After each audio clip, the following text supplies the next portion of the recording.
So this is question number 1.1 of class 11th unit and dimension, and I am going to solve the part A of this question. And for the part B, you can go for the second video. After this, you can see on the screen. Okay. So let's solve the question. Volume of a cube of side 1 centimeter is equal to the volume we want in meter cube, right? And the side is given in 1 centimeter. Okay. So you can see that there is a difference in the units, right?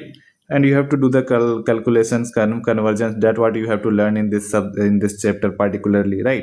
Volume we know, but the conversion is main thing in this chapter.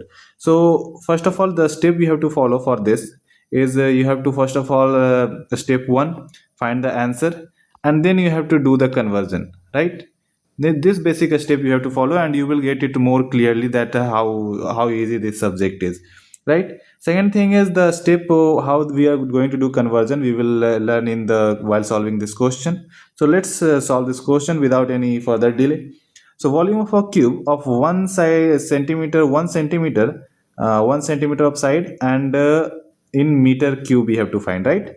So the volume of cube is S cube, side cube, that we know, all know, right? So now how you have to write for the ease of calculation is you have to write this way: 1 centimeter in bracket cube.